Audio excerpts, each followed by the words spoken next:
네, 우리가 하나님이 우리를 만드신 궁극적인 목적은 뭐냐? 우리가 지금 살아가야 될 때 가장 근본으로 생각하면서 신앙생활 해야 할 이유가 무엇이냐? 그렇게 물었을 때 우리는 하나님께 영광을 돌리기 위해서 삽니다. 이런 고백을 해야 하는 것입니다. 이것은요, 누구에게만 산다는 것이 아니라 성도라면, 하나님께 부름받아서 나온 사람이라면은 모두가 다 하나님께 영광, 하나님께 영광, 주께 영광, 영광 돌리는 삶이 되어야 되는 것이거든요. 근데 여러분이 교회 나와서 찬양하면서 영광 돌리는 것, 이것도 영광이겠지만, 영광 돌리는 거겠지만, 우리는 그것을 더 뛰어넘는 영광을 해야 합니다. 성경에서는 그렇게 하나님이 이사야 43장 7절에도 내가 내 영광을 위하여 창조한 자, 이스라엘 백성들을 그렇게 얘기를 했거든요. 우리에게도 마찬가지입니다. 내 영광을 위해서 너희는 창조되어진 자다. 우리가 그렇기 때문에 하나님의 영광을 위해서 살아가야 하는 것입니다. 하나님의 영광을 위해서 사는 방법 중 하나는 우리가 잘 살아야 되는 거거든요. 성도로서 정말 믿는 자의, 믿지 않는 자가 봤었을 때 믿는 자가 참 저 사람은 우리가 다르구나, 뭔가 다르구나, 진짜 뭐가 있구나, 그 느낌을 그들이 느낄 수 있을 정도로 달라야 되거든요.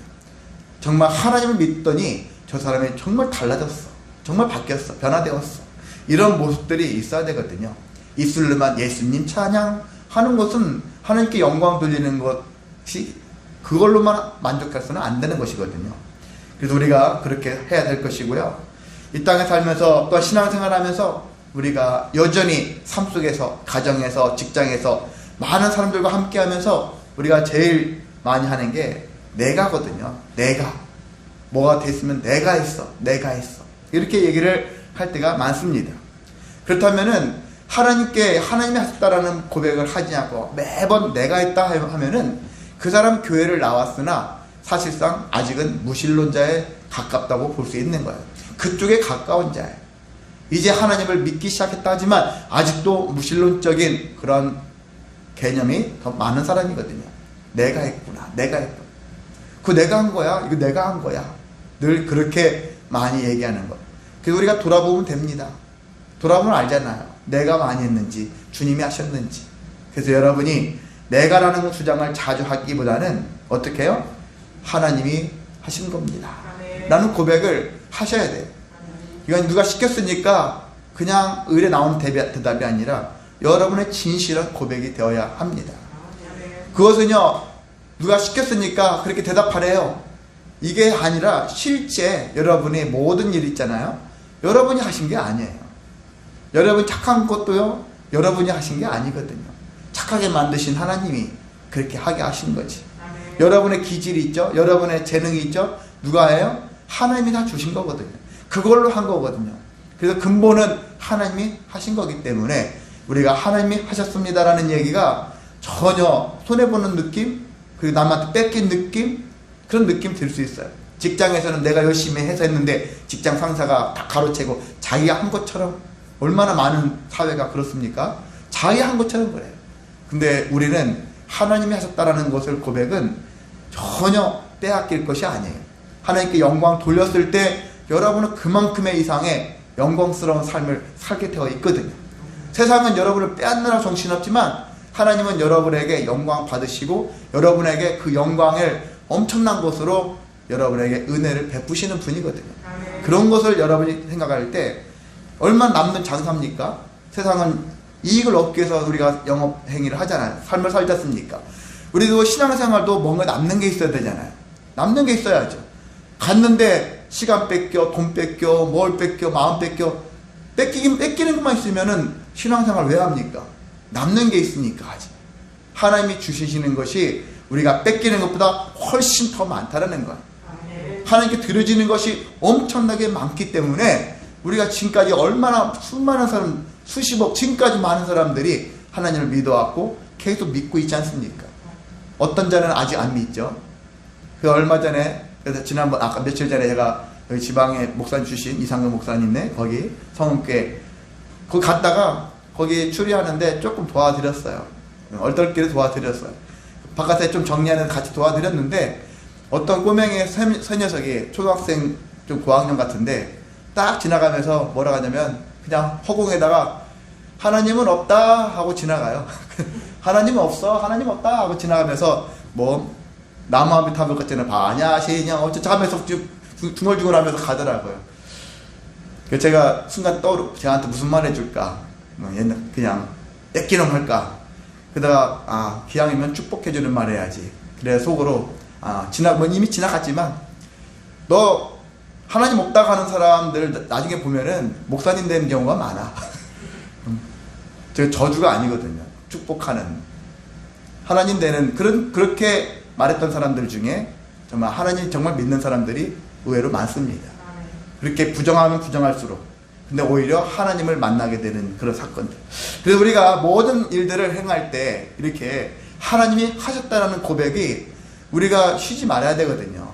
부모 자식 간의 관계도 그렇고 우리가 직장에서도 그렇고 하나님이 하셨다는 것들을 고백하시고 정말 그런 고백대로 우리가 삶을 살아갔을 때 우리 삶은 정말 변하게 돼 있어요. 정말 변했구나, 저 사람이 정말 많이 변했구나. 저도 여러분한테 저도 어릴 때부터 막 하나님 하셨습니다라는 고백을 못했던 사람이에요. 다 내가 누가 인정해주고 누가 인정해주지 않나 이런 것에 은근히 기대하면서 살아갔거든요. 내가 한 건데 내가 했다는 걸 누가 알았으면 좋겠는데 이런 마음을 가지고 살았거든요. 근데 조금씩 이제 가면서 그게 중요하진 않구나. 정말 하나님의 이름을 높이는 삶이 더 정말 나한테 기쁨이 있고 소망이 있는 삶이구나 라는 것들을 조금씩 깨닫기 시작합니다. 저도 여러분도 그런 삶이 되시기를 간절히 소망합니다. 자, 그렇다면 우리가 하나님께 영광 돌리는 최고의 행위는 뭘까? 몇 번 저희 강조했던 건데 예배라는 거예요. 예배. 하나님께 정식으로 다른 상황 삶 속에서는 가정생활, 직장생활, 뭐 사회생활 많이 하잖아요. 근데 거기에서도 하나님께 영광 돌리는 생활이 나타날 수 있지만 공식적인 하나님께 영광 돌리는 가장 큰 행위는 예배라는 거예요. 그래서 그 예배가 엄청 중요하다라는 얘기를 했는데 그 예배를 통해서 예수님이 어떤 분이라는 것들을 고백하는 거 있잖아요. 내가 죄인이었는데 예수님이 하셨어요. 예수님이 나를 구원하셨어요. 예수님이 내 죄를 깨끗이 씻어 주셨어요. 이렇게 하면서 예수님을 찬양하고 영광 돌리는 그런 행위를 통해서 하나님이 기뻐 받아 주시는데 그런 행위를 우리가 하지 못하는 거예요. 예배 시간은 능히 할 수 있잖아요. 예수님이 하셨습니다. 예수님이 하셨습니다. 나를 구원하셨습니다. 하나님께 이렇게 고백하는 거 세상 속에서는 잘 못하잖아요. 근데 이 자리에서는 우리가 열심히 할 수 있지 않습니까? 그래서 이 예배가 엄청 중요한 것인데 왜? 하나님을 가장 기쁘시게 하는 일이니까. 그냥 하려면 우리가 하나님이 가장 좋아하는 거 하나님 기쁘시는 그것들을 해야 되지 않겠습니까? 이왕이면 다홍치 말한 것처럼 기양한다면 그런 삶을 살아야 되잖아요. 최고로 좋은 것을 택해서 최고 좋은 것도 드려야 되잖아요. 그게 바로 예배라는 것이죠. 예배가 그만큼 중요합니다. 하나님이 모세를 택하셔가지고 이스라엘 백성들을 광야로 데려왔어요. 원래 계획은 한 2년 정도 있다가 가나안 땅으로 곧바로 가는 거였어요. 제가 성경을 쭉 보니까 신명기를 보면 그게 되게 나옵니다. 12 정탐꾼 이야기 나왔을 때 당시가 2년째예요. 근데 12 정탐꾼 이야기는 원래가 누가 했을까요? 앞에 보면은 하나님이 12 정탐꾼을 야 추려라, 걔를 보내봐라 이렇게 하신 게 아니에요. 원래는 하나님은 곧바로 가라 한 거예요. 가라 했는데 백성들이 어떻게 갑니까? 낯선 곳인데 먼저 보내봐야 되지 않겠습니까? 그래서 지도자급들을 추려가지고 12명을 보낸 거예요. 그래 너희들이 그렇게 원한다면 그렇게 해라. 하나님의 허락하에 간 거예요. 그거거든요. 하나님이 가라 했으면 2년 만에 갈 수 있는 거예요. 가서 더 일찍 정착해서 편하게 살 수도 있었던 거예요. 하나님 말씀대로 하면은 됐던 건데 안 한 거예요. 안 하고 우리 생각을 들어주세요. 우리 뜻도 한번 들어주세요.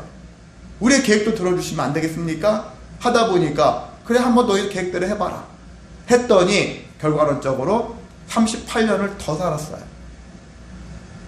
하나님이 너희들이 그렇게 의심하고 하나님을 비관하고 모세를 원망하고 이런 모습을 보이니까 하나님이 일종의 이제 징계가 떨어진 건데 정탐꾼 40일을 하루를 1년으로 삼아가지고 40년 동안 너희를 광야에서 헤매면서 살게 하겠다. 거기서 너희들이 많은 교훈을 얻어라. 20세 이하는 살고 20세 이상은 나중에 심지어 모세까지 죽잖아요. 여호수아와 갈렙 두 사람 빼놓고는 나머지는 가나안 땅에 정착 갈 자. 이렇게 우리가 인생이 이렇답니다. 이렇게 이런 인생들을 끌고 와서 이 광야 생활을 하게 만들었는데, 이 광야 생활할 때 하나님이 제일 중요하게 여긴 게 무엇일까요? 예배였다라는 거예요. 하나님이 시내산에 성경에 보면은 모세를 총 8번, 모세가 8번 왔다 갔다 했어요. 왔다 갔다 했는데 과정을 보면은요 6번만 갔으면 됐을 뻔했어요. 2번을 더 갔습니다. 왜 갔을까요? 그거 금송아지 사건 때문에. 십계명 돌판을 가지고 내려왔을 때 정말 그대로 했었으면 끝났을 건데 돌판을 깨뜨렸잖아요. 그리고 금송아지 사건을 일으킨 것 때문에 다시 모세가 회개하려고 하나님께 용서를 구하려고 그 산에 또 올라갔어요. 그리고 다시 내려왔어요. 그 다음에 다시 십계명판 받으려고 올라갔던 거예요. 그렇게 해서 2번을 더 갔어요. 우리는 뭐 갔다 올 수 있지 그렇게 생각하는데 여기는 그냥 노적봉 갔다 온 그런 개념이 아니에요. 한 번 가면 기본이 40일이에요. 또 한 번 가면 그냥 40일 동안 배불리 먹고 왔느냐? 아니에요. 성경에 보면 물도 못 마셨다는 거예요. 물도 안 마셨다. 금식하는 거예요. 40일 동안. 시내산에 그 노인네가 시내산에 왔다 갔다 하는 게 쉬운 일이 아니에요. 엄청난 일이거든요. 근데 그 시내산, 그 이전에 6번 올라갔었을 때 하나님이 결국 뭘 원하신 거냐면은 이들에게 계명을 주시고 이들에게 나중에 율법을 주시고 결국 하나님을 예배하기 위해서 하나님께 예배자로서 세우게 하기 위해서 그런 과정을 하나님께서 허락해 주셨고, 그리고 실제 광야 40년 동안 하나님이 계속해서 강조하게 되어진 일은 그들이 이동할 때마다 뭘 중심으로 세워줍니까? 성막이잖아요. 성막 중심으로. 그 예배를 하기 위해서 성막 중심으로 늘 예배하는 거. 예배를, 그래서 안식일에 예배하게 되어졌는데 이 안식일을 왜 주셨을까? 그 시간에 예배를 통하여 하나님께 영광 돌리라고 이렇게 주신 거거든요. 그래서 하나님은 그 예배를 중심으로 우리에게 관여하시고 역사하신다라는 것입니다. 그러니까 예배가 하나님을 만날 수 있는, 하나님과 교제할 수 있는 엄청난 시간이거든요. 정말 더 그 무엇보다 순전한 시간이라고 볼 수 있는 거거든요. 근데 그 시간을 우리가 소홀히 하면 안 된다는 것입니다. 흔히 막말로 제가 싫으면 다른 데 가서라도 예배를 해야 되는 거예요. 그냥 참으면 안 되거든요. 그냥 나중에 하면 되지. 그래, 시간은 뭐 유한하다 생각하니까 다음에 하면 되지. 이럴 수도 있어요. 이번 주 안에 다음 주 드리면 되지. 그럴 수도 있습니다. 그런데 우리 인생은 그렇게 정해져 있는 건 아니잖아요. 저주하는 건 아니지만 다음에 예수님 믿으세요. 좀 나중에 늙어서 한가면 믿을게요. 흔히 말해서 그 사이에 병 나가지고 아니 사고로 죽을 수도 있다는 얘기죠. 그래, 미래는 알 수 없는 일이에요. 그래서 항상 오늘이 마지막인 것처럼 오늘 최선을 다해서 오늘 마지막 같은 심정으로 드려지는 거. 예배는 빠질 수 없는 일이야. 그런 마음을 가지고서 예배를 해야 되는 것이고, 이스라엘 광야 40년 얼마나 힘듭니까? 정착해서 물도 풍성한 곳에서 막 사는 것도 아니고 계속 이동해야 되는데 엄청 많은 사람들이 이동하는데 늘 부족해요. 늘 부족해. 물도 부족하고 먹을 것도 부족하고 늘 뭔가 부족해. 근데 하나님의 만나를 주셔서 일용할 양식을 주셨잖아요. 필요를 따라서 물이 없을 때는 반석을 쳐서라도 물이 나오게 결국은 다 해결되었어요. 그 신명기에 보면은 너희들 신발 헤어진 적이 없다. 옷도 헤어진 것도 없고 너희들은 다 그때 다 살았어. 여러분들 지난 시간들 돌아보세요. 아무것도 없었습니까? 아니잖아요. 힘들었던 거 기억이 많이 있었지만 다 먹고 살았어요. 다 입었어요. 다 할 거 다 했어요. 솔직히 다 했습니다. 우리가 안 한 것 같고 못한 거 못했다라는 거 있잖아요. 없으니까 못했을 거라는 그런 생각이 더 강할 뿐이지 돌아보면은 많이 했어요. 안 그렇습니까? 정말 많이 해왔어요. 그런 것들을 생각할 때 하나님이 하시는데 우리가 미래질에 겁먹고, 아이들도 미래 겁먹는 거거든요. 그만큼 열심히 하면은 열심히 공부하는 애들은 있잖아요. 역으로 시험 시간이 쉬는 시간이잖아요. 쉬는 시간. 시험 보는 시간들이 쉬는 시간이래요. 그 시간이. 운동선수로 치면은 열심히 운동한 사람들 있죠. 시합 나가기 전에 엄청 열심히 하고 시합 시간은 오히려 쉬는 시간이라는 거예요. 그들을 기준으로 한다면. 그런 모습이 되어져야 되는데 평상시 안 했던 사람이 정말 중요한 거 앞두고 다른 거에 시간을 뺏기 오히려 안 하면서 더 중요한 것들을 놓치는 모습들. 이게 우리들의 모습이에요. 아이들한테 뭐랄 게 아니라 우리들도 그와 같은 모습을 가지고 있는 거예요. 그래야 선배들도 그랬으니까 후배도 그러지. 그게 아니라 선배들이 그렇게 살았지만 후배들은 달리 살아야 되잖아요. 달리. 선배가 여기 이스라엘 왜 38년 더 살았을까? 선배들이 계속 반복된 거예요. 근데 보니까 나중에 선배들 다 죽었어. 그 부모 형제도 다 죽었어요. 근데 후배들이 나중에 자식들, 자녀들, 또래들도 나중에 원망불평이 계속 이어져요. 광야 40년을 보면. 근데 우리도 마찬가지잖아요. 이스라엘 그때 40년 동안 그때 일어났던 현상뿐만 아니라 이것이 오늘날 우리에게 인생이라 하는 거예요. 광야 40년을, 광야 생활을 우리가 인생으로 그래서 빗대서 얘기하는 건데, 돌아보면은 우리가 하는 일은 원망과 불평의 삶이었다. 그런 얘기 하는 거예요. 하나님이 우리한테 원하시는 삶은 아니잖아요. 하나님께서는 우리에게 너희는 원망 불평할 수 있는 상황이 있지. 인간적으로 보면은 그렇게 보이지. 뭐가 만족스러운 게 있어야지. 그럴 때 너희는 다른 사람들 원망 불평할 때 너희는 나를 찬양하라. 아멘. 나를 경배하라. 나를 예배하라. 왜 그렇게 해야 되는지 하다 보면 알게 되어지거든요. 예배하다 보면은 왜 하나님이 나를 예배하게 하는지, 그건 하나님을 위해서가 아니라 우리 자신을 위했다라는 사실을 깨닫게 되어지거든요. 아멘. 여러분이 예배하는 거, 하나님께 영광 돌리는 거 하나님을 위한 것 같죠? 그 하나님 위한 것 같지, 그래요. 맞기도 합니다. 그런데 결국은 나를 위한 것이었다는 사실을 신앙생활을 깊어지면 깊어질수록 그걸 깨닫게 되어질 수 있습니다. 아멘. 그래서 모든 건 다 나를 위한 것이야. 하나님께 예배 나를 위한 것이야. 이러한 마음을 가지고, 이런 모습을 가지고 여러분이 예배자로 나아가시기를 소망합니다. 자, 예배를 하긴 해야 되는데, 근데 여기 본문을 놓고 보면은 예배를 불러주셔야 되는데 그래도 뭔가 있어야 되잖아요. 장소가 있어야 되지 않습니까? 공간이 있어야 되지 않겠습니까? 그래서 광야 40년 동안 앞으로 계속 이어질 예배 처소가 필요해서 성막을 만들어야 하는 것이죠. 성막. 그 성막을 만드는데 하나님이 모세에게 성막을 만들어라. 성막을 만드는데 아주 구체적으로 시내산에 올라갔을 때 일종의 설계도를 하나님이 만들어 주세요. 어떻게 크기는 얼마나 이렇게 그 규모를 다,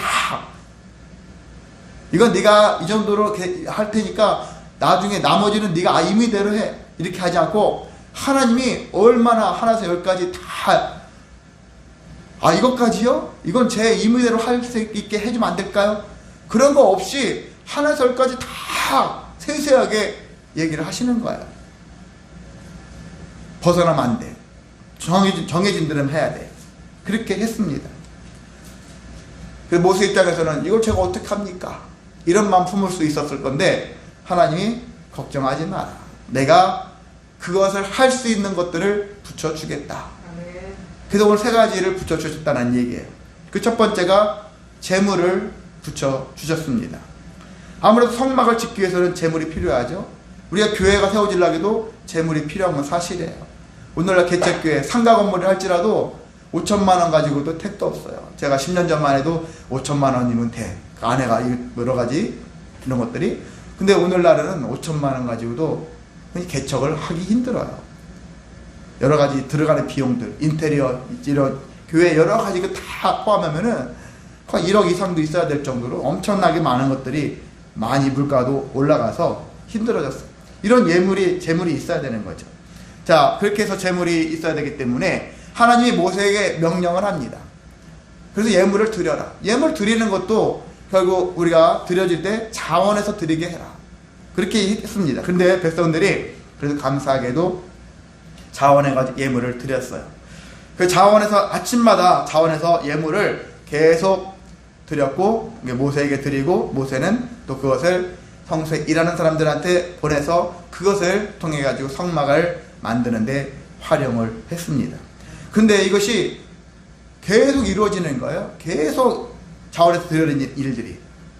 근데 어느 날 성소에서 일하는 사람들이 보니까 우리 잠깐 일 좀 그만 좀 중지 좀 합시다. 왜 중지했냐면은 아침마다 드려지는 이 예물들이 너무 많은 거예요. 이제 이 정도면 충분한데 너무 과하게 많이 들어오는 거예요. 쓰고 남을 정도로 들어오니까 모세에게 간청해서 이제 그만 내도 될 것 같습니다. 너무 많습니다. 이렇게 얘기하는 거예요. 오늘날 교회를 제가 욕하는 건 아니지만 다른 관계에서 여러 가지 듣고 봤을 때 일반적으로 욕심은 들 수 있잖아요. 다다익선이니까 좋은 게 좋은 거니까 계속 내게 해야지 이런 마음 가질 수도 있잖아요. 근데 하나님의 일을 하는 데 있어서는 욕심내는 것들은 금지사항이에요. 딱 필요한 만큼만. 지나치게 많은 것들은 자칫 마음의 눈을 흐리게 할 수 있는 거죠.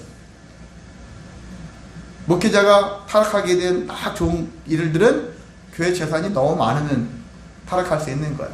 그 재산을 두고서 못 나가는 거예요. 은퇴를 못 하는 거죠. 하더라도 그 재산을 관리해 줄 사람들이 필요한 것이고, 이런 식의 마음도 들 수 있는 것이죠. 성도 입장에서도 마찬가지죠. 그 재산을 어떻게 자기에게 유익이 되지 않을까? 이런 마음을 가지고 그 재산을 생각할 수도 있거든요. 그럼 여러 가지 교회 안에 이런 여러 가지 분란스러운 일들이 생길 수 있거든요. 어떤 면에서는 그래서 여기 저는 성소에서 일하는 사람들이 참 신실한 사람들이구나. 중지시킬 수 있는, 그만할 수 있게 하게 하는, 더 과하지 않게 하려고 하는, 더 가져와 남는 것은 자기가 가져갈 수도 있잖아요. 몰래 횡령할 수도 있는 건데 하지 않아요. 딱 그만큼만, 필요한 것만큼만. 그래서 부족하지도 않고 넘치도 않는 일들이, 이거 신실하게 주님의 일을 할 때요, 이런 마음 가지고 있으면은요, 정말 이 재물이 넉넉하죠. 풍성하지도 않거니와 때로는 부족하지 않는, 정말 딱 필요한 만큼. 그래서 가끔 여러분이 간증 들었을 때 제가 270만 원이 필요했었는데요, 딱 270만 원이 왔어요. 이런 얘기하는 거예요. 저도 하나 우연인지 필연인지 몰라도 제 아내가 둘째 5개월짜리를 저기 강릉 의료원에서 거기서 일었었는데, 그때 병원비 없었어요.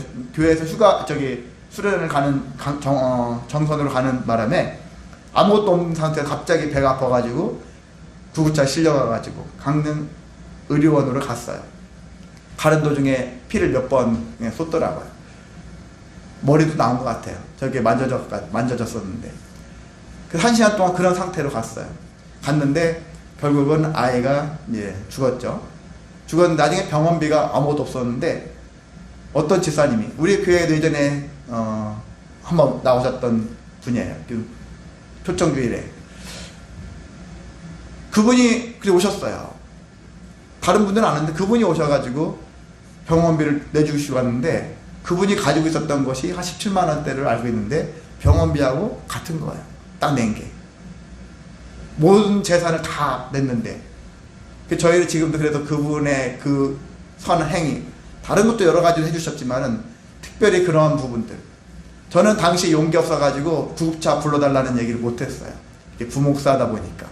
근데 그 지사님이 상태가 심각하다는 걸 알고 구급차를 막 부르더라고요. 그래서 제 아내도 살게 만들었죠.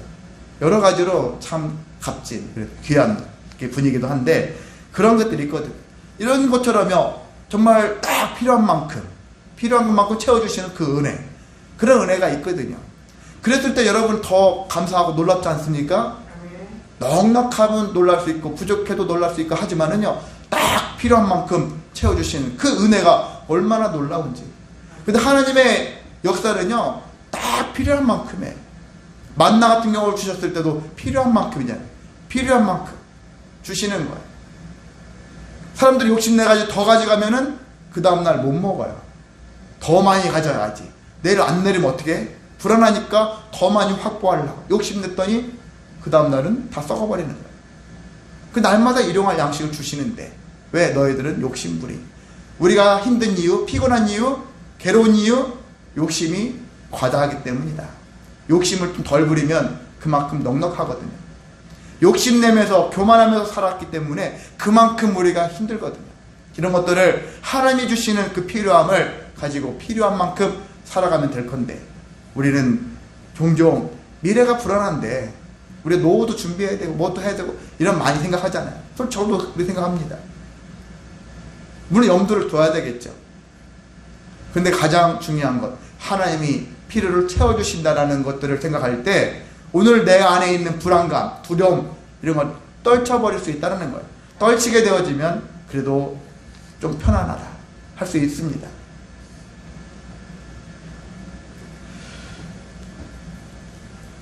인간적으로 볼 때는 뭔가 아쉬울 수 있는 부분이 있다 할지라도 그래도 우리가 하나님이 넉넉하지 않게 필요한 만큼 채워주시는 그 삶을 통해서 그럼에도 우리는 하나님께 영광 돌릴 수 있는 삶. 중요한 것은 물질을 붙여주신다라는 겁니다. 어떻게 해서도 붙여주신다. 두 번째는요, 사람을 붙여주신다. 사람을 붙여주시는 것. 하나님은 누구를 통해서 역사하신다고 많이 배우죠? 사람을 통해서 역사한다는 얘기를 많이 배워요. 그 사람이 중요해요. 그래서 하나님 믿는데 하나님과 나와 1대1의 관계에서만 믿는 것이 아니에요. 믿는 또 다른 사람이 있어야 되는 거예요. 그를 통해서도 역사할 수 있는 거예요. 내 삶이. 믿는 자와 함께. 그래서 믿음의 공동체가 필요합니다. 하나님은 능력이 많은 사람, 그리고 지혜로운 사람 중에서 그러면 어떤 사람을 더 선호하실까? 어떤 사람이요? 예, 지혜로운 사람이라고 할 수 있는데, 여기 보면은요, 두 사람이 나오죠. 부살렐이라는 사람이 나오고 오홀리압이라는 사람이 나옵니다. 부살렐, 유다지파 출신이고요. 오홀리압은 단지파 사람인데, 이 사람을 하나님이 모세가 선택한 게 아니라 성경에 보면은 하나님이 지명했어요. 야, 보니까 부살렐과 오홀리압 이 두 사람이 성막을 만드는 일에 그 사람들이 동원되어야 하겠다라는 거예요. 이 두 사람의 특징은 뭐냐면, 공통점이 뭐냐면은 지혜로운 사람이었다는 얘기예요. 지혜로운 사람. 자, 제가 앞서 말씀드렸을 때 능력 많은 사람과 지혜 많은 사람 했었을 때 하나님은 능력 많은 사람보다는 지혜 많은 사람들을 사용하신다. 그런 얘기를 한 이유가 있거든요. 왜냐하면 제가 앞서 서두에서 말씀드린 것처럼 하나님 능력은요 하나님께 나오는 거거든요. 능력은 하나님께서 주시는 거고, 그리고 인간은요 그 능력을 주신 능력을 사용하는 거예요. 지혜롭게 사용해야 되는 거예요. 어떻게 사용할까? 여러분에게 어떤 재능이 있잖아요. 재능이 있습니다. 가사를 뭐 잘 외우는 능력이 있다, 노래를 잘하는 능력이 있다든지 뭔가 있잖아요. 어떤 능력이 있지 않습니까? 노래를 잘하는 능력, 체육을 잘하는 능력, 어떤 능력이 있어요. 그 능력은 하나님이 주신 거라고 했잖아요. 타고난 능력이잖아요. 거의 세계적인 선수가 되는 사람들 있잖아요. 그냥 타고나지 않았는데 노력에만 의해서 이렇게 됐습니다라는 사람은 없어요.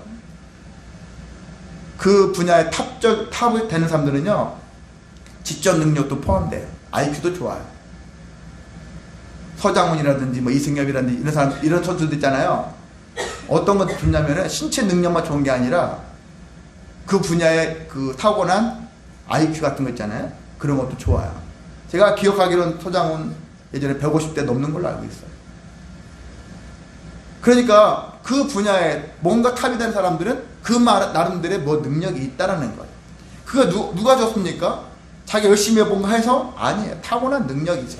타고난 능력 위에 노력이 같이 결합되어서 그러한 결과가 나오는 것이거든요. 자, 그렇게 되었을 때 능력은 하나님이 주시는 거다. 근데 이것을 활용하는 것은 우리잖아요. 주신 능력을 누가 합니까? 내가 사용해야지. 나한테 이런 능력 주시면 내가 사용해야 되죠. 그 내가 활용하다 보면 또 주변 사람들이 나의 능력을 사용할 수도 있는 것이고, 이게 기본적인 구조이기 때문에, 그래서 우리는 기본적으로 능력 많은 사람 사용하게 되어지면은 사람들이 어떻게 하냐? 교만해져요. 내 능력으로 이렇게 되어졌습니다 할 수 있는 것이죠. 근데 하나님께서 원하시는 것은 능력이 많더라도 그 사람, 능력이 많은 사람이, 그래서 우리가 하나님이 하셨다라는 말이 왜 필요한지, 내가 한 게 아닙니다.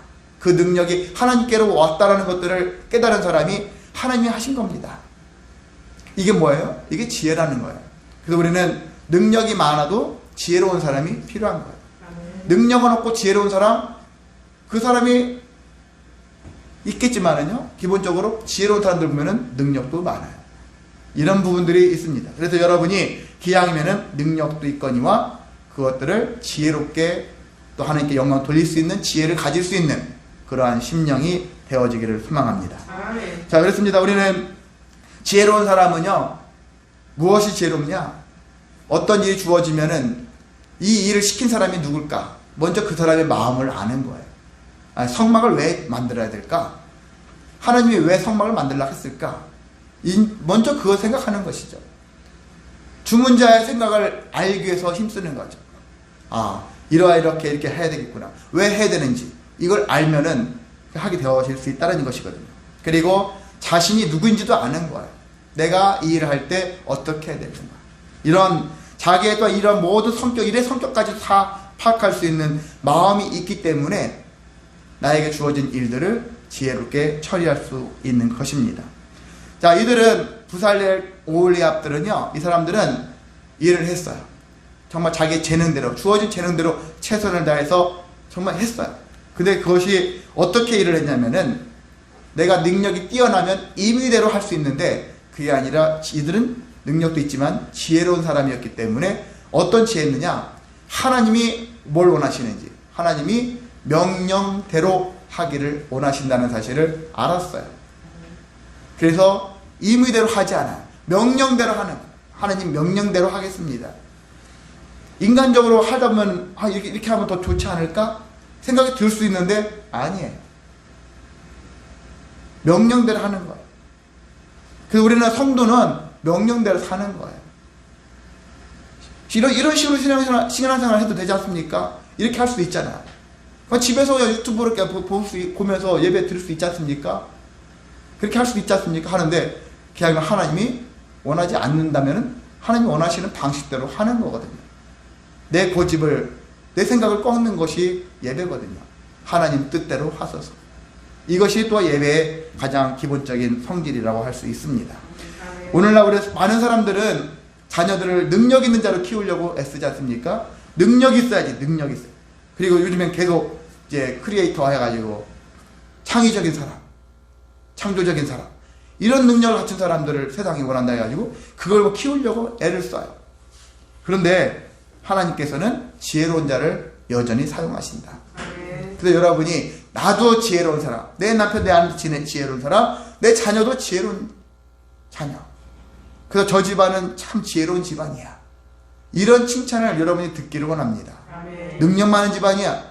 능력이 당장은 여러분 살게 하는 것 같지만은 그 능력 때문에 우리가 많은 피해를 당할 수도 있거든요. 세상에 잘 나간다는 사람, 그 능력 때문에 오히려 감옥 가는 사람도 많거든요. 그렇습니다. 지혜로운 사람이 되어야 된다. 하나님이 원하시는 지혜로운 사람, 하나님께 영광 돌릴 수 있는 지혜로운 그런 사람, 그런 사람이 되어야 하거니와 우리가 그렇게 되어지면 또 우리 주변에 그런 사람들이 모이게 되어 있거든요. 여러분이 하나님께 지혜로운 사람을 붙여주신다. 어떤 일 할 때 주님께 영광 돌리는 일들을 하게 되어질 때 이러한 사람들이 우리 안에 있게 되어집니다. 세 번째, 성령을 붙여주신다. 성령을 붙여주십니다. 성령은요, 하나님이 우리에게 주신 최고의 선물이라고 했잖아요. 너 뭐 받고 싶니? 했을 때 우리는 돈 받고 싶습니다. 다른 거 많이 하겠지만은요, 그래도 성령을 받아야겠습니다. 이게 항상 우선이어야 된다는 것이죠. 성령을 받겠습니다. 성령은 최고의 선물입니다. 그래서 성령 받은 사람이, 그래서 성령 충만한 사람이 제일 부유한 사람이에요. 부유는 모르겠지만은요, 부유한 사람이 되어야 되잖아요. 부유, 하나님 보시기에 부유한 사람, 성령 받은 사람, 성령 충만한 사람이 제일 부유하겠죠? 그래서 여러분 성령 받는 걸로 족하지 마시고 충만하시길 바랍니다.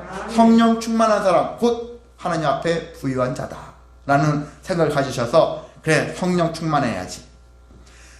부살렐과 오홀리압은요, 이 사람들의 두 번째 공통점은요, 성령이 충만한 사람들이었다는 것이거든요. 성령이 충만했다. 하나님의 영이 충만했다. 31절에 나와 있죠.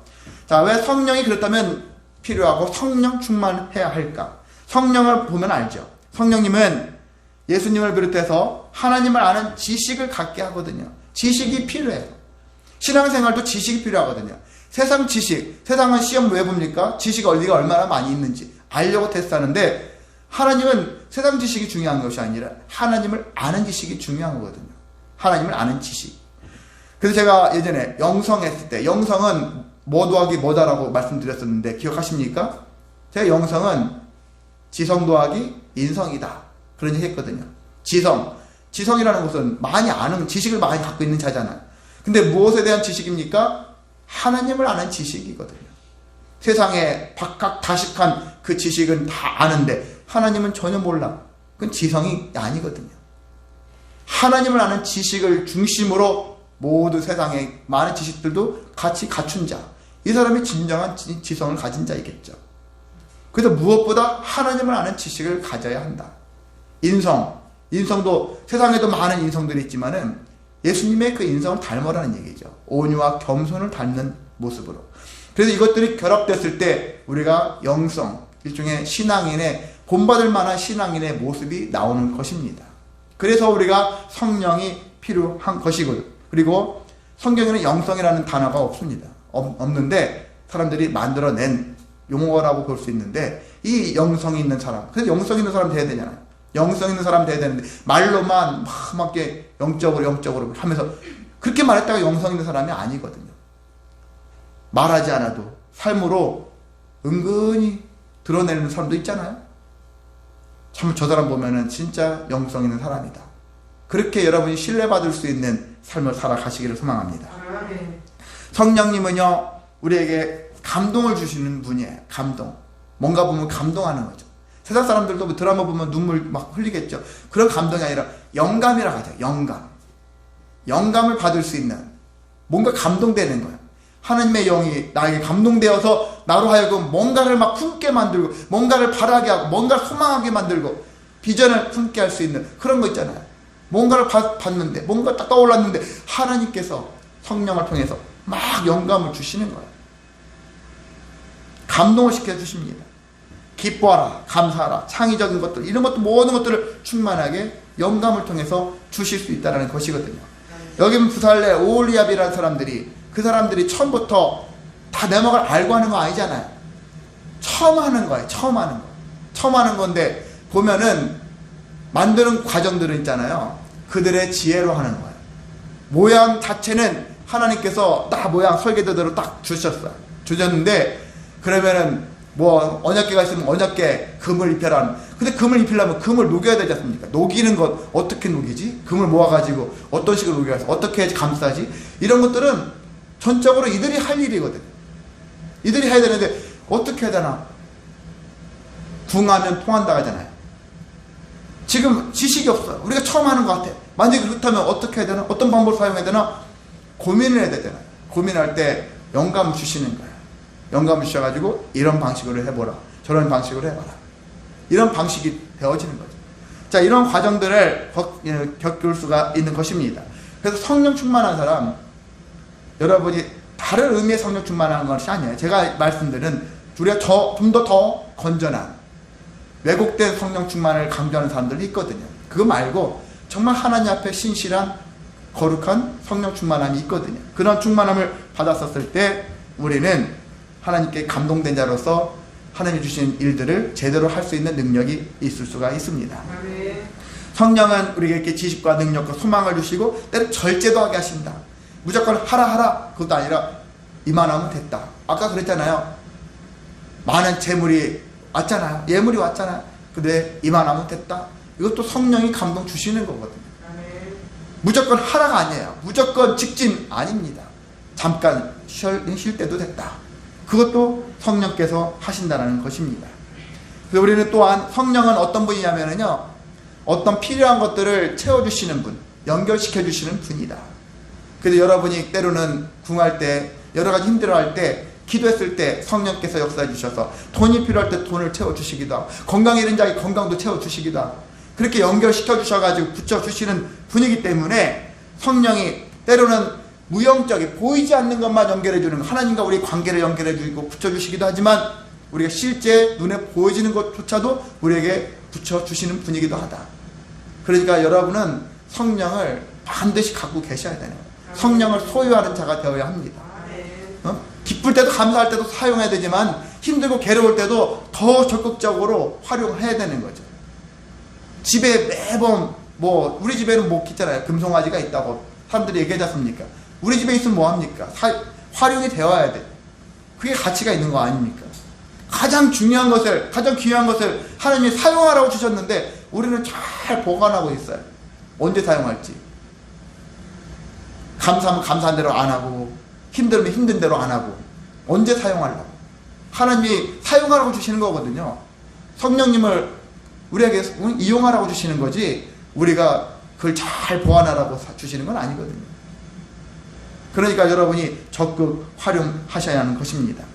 성령님은 우리가 실패할 때 또한 우리가 낙심하고 또 성공할지라도 이런 마음들을 조절할 수 있는 마음도 주시거든요. 지금은 그렇게 네가 기뻐할 때가 아니다. 지금은 슬퍼할 때가 아니다. 우리에게 항상 늘 샬롬의 마음을 가질 수 있도록 그렇게 해주시는 분이기 때문에 그래서 성령을 붙여주신다는 사실입니다. 자, 그래서 우리가 성령을 구할 때 자, 찬양도 있잖아요. 불을 내려주소서. 무슨 불을 말하겠습니까? 성령불이거든요. 성령불. 성령의 불입니다. 누가복음 12장 49절에 이런 말씀이 있어요. 이거 예수님이 하신 말씀입니다. 내가 불을 땅에 던지러 왔노라. 이 불이 이미 붙었으면 내가 무엇을 원하리요? 이렇게 말씀했거든요. 내가 불을 땅에 던지러 왔노라. 이 불이 이미 붙었으면 내가 무엇을 원하리요? 뒷말이 뭡니까? 내가 더 이상 이미 붙었으면 내가 무엇을 원하리요? 너에게 원할 거 없어. 내가 너희들에게 원하는 것이 하나 딱 있다고 쳐봐요. 그게 뭡니까? 불 붙는 거예요. 난 불을 이 땅에 너희들 던지기 왔다 했어요. 불을 땅에 던지러 왔대요. 이 땅이라는 건 세상을 얘기하셨습니까? 우리한테 얘기할 때 뭘 던진다고요? 불 던진다. 그 불이 뭐냐 얘기죠. 성령의 불이라는 얘기죠.